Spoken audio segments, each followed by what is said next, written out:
केंद्रीय गृह मंत्री अमित शाह और बीजेपी के राष्ट्रीय अध्यक्ष जेपी नड्डा से ललन सिंह और जेडीयू के राष्ट्रीय कार्यकारी अध्यक्ष संजय झा ने मुलाकात की है। मुलाकात हुई है, क्या बात हुई है? पटना आ रहे हैं, वापस लौट रहे हैं और सबसे बड़ी बात कि उनके साथ एक और शख्स पटना लौट रहे हैं। हलचल तेज है शपथ ग्रहण समारोह के पहले। नमस्कार, दर्श न्यूज़ देख रहे हैं आप, मैं हूं अनुराग। कल सीएम नीतीश कुमार ने कैबिनेट की बैठक के बाद पत्र सौंपा राज्यपाल को कैबिनेट भंग करने की सिफारिश की। सिफारिश 19 तारीख की गई, यानी कल 19 तारीख को कैबिनेट भंग किया जाएगा और जो पुरानी सरकार है वो भंग होगी। कल ही नीतीश कुमार इस्तीफा देंगे। जेडीयू की कार्यकारी एनडीए के जो विधायक दल की बैठक होगी, उसके बाद नेता चुने जाएंगे और उसके बाद वो इस्तीफा सौंपेंगे और सरकार बनाने का नया जो दावा है वो भी पेश करेंगे। यानी दो पत्र सौंपेंगे राज्यपाल को। कल ये तमाम घटनाक्रम होगा, लेकिन उसके पहले कल रात में अचानक चार्टर प्लेन से संजय झा और ललन सिंह पटना से दिल्ली रवाना हुए। सनसनी फैल गई कि आखिर बात क्या हुई। सुबह से लेकर रात तक लोग घटनाक्रम को जोड़ने लगे कि आखिर बात क्या है। सुबह में आखिर नीतीश कुमार जो इस्तीफा देने जा रहे थे, अचानक उनका मन बदला, उन्होंने इस्तीफा नहीं दिया और उसके बाद देर रात तक चार्टर प्लेन से बीजेपी के जो रणनीतिकार हैं, चाणक्य हैं, अमित शाह ने इन दो नेताओं को दिल्ली बुला लिया। तो ऐसे में बात क्या हुई, अंदर की बात क्या है? हलचल मच गई। सरकार का गठन होना है, गांधी मैदान में तैयारियां तेज हैं। गांधी मैदान में शपथ ग्रहण समारोह होगा, पीएम नरेंद्र मोदी आएंगे, 20 तारीख को कार्यक्रम होगा। तमाम बातें की जा रही हैं, लेकिन इन तमाम बातों के बीच आखिर कौन सा पेच फंस गया कि संजय झा और ललन सिंह अचानक दौड़कर दिल्ली गए चार्टर प्लेन से और अब वापस आ रहे हैं। बात क्या है, हम आपको बताने की कोशिश करेंगे, दरअसल समझाने की कोशिश करेंगे कि आखिर हो क्या रहा है। दरअसल जो बातें निकलकर सामने आ रही हैं, सबसे बड़ी बात जो निकलकर सामने आ रही है कि पेच कहाँ फंसा है। पेच विधानसभा अध्यक्ष पद पर ही फंसा हुआ है और विधानसभा अध्यक्ष के अलावा एक और पद है जिसके लिए भी खींचतान चल रही है। सब बातें बताएंगे, लेकिन आपको सबसे पहले बता दें कि ललन सिंह और संजय झा लौट रहे हैं और साथ ही साथ धर्मेंद्र प्रधान भी बिहार आ रहे हैं। धर्मेंद्र प्रधान बीजेपी के चुनाव प्रभारी हैं बिहार के, और जो बीजेपी ने बम्पर जीत हासिल की, एनडीए ने बम्पर जीत हासिल की, उसके पीछे कहीं ना कहीं उनकी बड़ी रणनीति मानी जा रही है। सफलता का उनका परसेंटेज बहुत ज़्यादा है। तो ऐसे में बिहार में भी वो सफल रहे, फिर से एक बार आ रहे हैं। बात क्या है आखिर? तो जो बातें निकल कर आ रही हैं, विधानसभा अध्यक्ष पद के लिए सबसे ज़्यादा खींचतान मची हुई है।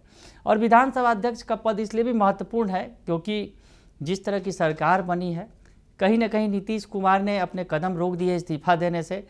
कहीं ना कहीं जो कल रात में अचानक से चार्टर प्लेन से संजय झा और ललन सिंह को जाना पड़ा दिल्ली, तो बात कहीं ना कहीं पेच फंस रहा है और कहीं ना कहीं नीतीश कुमार के मन में शंका है। और ये सियासत है और सियासत में किसी पर बहुत आंख मूंद कर विश्वास नहीं किया जा सकता है। और नीतीश कुमार जो 20 साल से बिहार के मुख्यमंत्री हैं, वो किसी तरह से वो हर कदम फूंक फूंक कर उठाते हैं और उन्होंने इस्तीफा नहीं दिया। तो उसके पीछे भी वजह है कि एनडीए के जब विधायक दल में उन्हें नेता चुन लिया जाएगा, जब सब कुछ तय हो जाएगा तो इस्तीफा देंगे जाकर।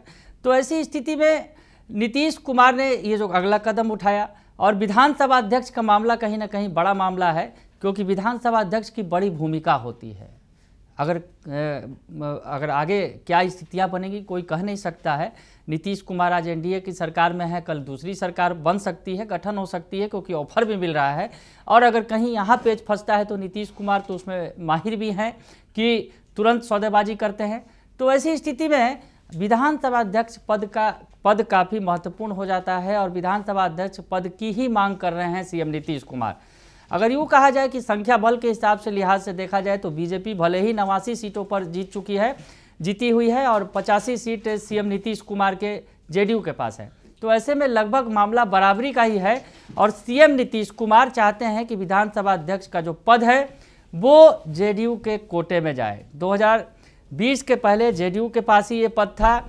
जब विजय चौधरी थे वहाँ पर अध्यक्ष पद पर काबिज थे, लेकिन पिछली सरकार में 2020 की बात करें तो ये बीजेपी के पास था। बीजेपी में पहले विजय सिन्हा बने और उसके बाद फिर जब सरकार बदली तो अवध बिहारी चौधरी जो है उन्हें अध्यक्ष पद पर बैठाया गया और उसके बाद आखिरकार फिर जो अध्यक्ष पद पर नंद किशोर यादव को बैठाया गया। 3 अध्यक्ष बदले गए।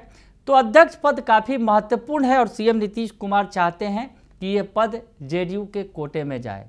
उसके अलावा एक और पद है जिसकी मांग हमेशा करते रहे हैं, बीजेपी कोशिश करती रही है कि वो पद उनके पास आ जाए, वो जो मंत्री मंडल का जो विभाग है वो उनके पास आ जाए, वो है गृह विभाग।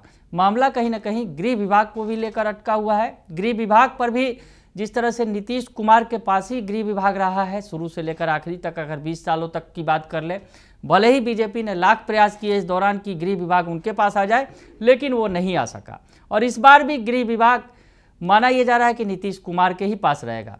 लेकिन जो अध्यक्ष पद जो है, जो विधानसभा अध्यक्ष का पद है, उस पर कहीं ना कहीं बीजेपी भी अड़ी हुई है और इधर नीतीश कुमार भी अड़े हुए हैं। और यही माना जा रहा है कि धर्मेंद्र प्रधान पटना पहुंचेंगे तो नीतीश कुमार से मुलाकात करेंगे और बीच का जो ये गतिरोध है उसको समाप्त करने की कोशिश की जाएगी। ऐसे और भी कई सारे मंत्री पद हैं, उस पर भी दावा है। जो बड़ा मंत्री पद है बीजेपी चाहती है ज़्यादा से ज़्यादा, वो विभाग चाहती है।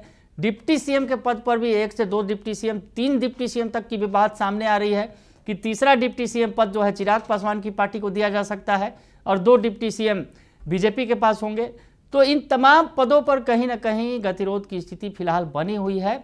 लेकिन आज का दिन अगर यूँ कहा जाए इन तमाम गतिरोधों को दूर करने का दिन है, क्योंकि कल का दिन जो होगा कल फाइनल होगा, क्योंकि 20 तारीख को शपथ ग्रहण समारोह की तारीख तय की गई है। पीएम नरेंद्र मोदी आएंगे तो 20 के पहले ही तमाम जो मामले हैं सुलझा लेना है और कल जो है बहुत सारी जो प्रक्रियाएं होती हैं उसको पूरा करना होगा सरकार गठन के पहले, क्योंकि नीतीश कुमार को अभी इस्तीफा देना बाकी है। भले ही मंत्रिमंडल के भंग करने की सिफारिश उन्होंने की, लेकिन सीएम नीतीश कुमार इस्तीफा देंगे। कल जो घटनाक्रम होगा आपको बता दें कि कल वो इस्तीफा देंगे और साथ ही साथ वो सरकार बनाने का दावा भी पेश करेंगे। लेकिन इसके पहले एनडीए के घटक दल की बैठक होगी, एनडीए के जो विधायक दल की बैठक होगी और विधायक दल में नेता चुना जाएगा। तो सीएम नीतीश कुमार वो पत्र लेकर जाएंगे राज्यपाल के पास और उसके साथ सरकार बनाने का भी दावा पेश करेंगे और उसके पहले वो इस्तीफा देंगे। तो ये बातें निकलकर सामने आई, क्योंकि इस्तीफा तो उन्होंने दिया नहीं। हालांकि अगर देखा जाए नियमतः जो होता है, जो प्रक्रियाएं रही हैं, जो परंपरा रही है, उसके मुताबिक सीएम जो बनते हैं या फिर सरकार हार भी जाती है पिछली सरकार तो वो इस्तीफा दे देते हैं, उन्हें कार्यकारी सीएम के तौर पर कार्य करना पड़ता है। लेकिन इस बार ऐसा नहीं हुआ है। सीएम नीतीश कुमार ने अंतिम वक्त तक जो है सत्ता अपने पास रखी है और सीएम पद से वो कल इस्तीफा देंगे 19 तारीख को और 20 को शपथ लेंगे। तो ऐसी स्थिति में कहीं ना कहीं अविश्वास वाली जो बात है वो भी सामने आ रही है कि कहीं ना कहीं विश्वास की कमी है। भले ही सीटों की संख्या ज़्यादा है, प्रचंड बहुमत है और सरकार बनेगी ये भी तय है, लेकिन कहीं जो पेच फंसा है वो विधानसभा अध्यक्ष के पद पर, पेच जो फंसा है वो कहीं ना कहीं गृह मंत्री के पद पर। जो गृह विभाग है वो सीएम नीतीश कुमार के पास रहा है, वो चाहते हैं कि मेरे ही पास रहे, लेकिन बीजेपी चाहती है कि गृह विभाग बीजेपी के कोटे में जाए, जो डिप्टी सीएम होंगे उनके कोटे में जाए, उनके पास जाए, लेकिन वो विभाग अपने पास ही रखते रहे हैं सीएम नीतीश कुमार। तो ऐसे में बात इस पर भी तो नहीं बन सकती है, इस पर भी चांसेस कम ही हैं।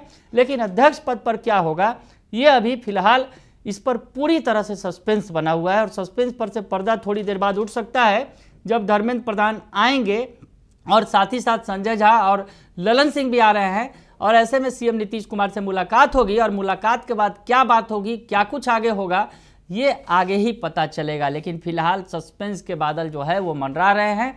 विधानसभा अध्यक्ष कौन बनेगा, विधानसभा अध्यक्ष बीजेपी कोटे से बनेगा या फिर जेडीयू कोटे से, ये फिलहाल अभी तय नहीं है।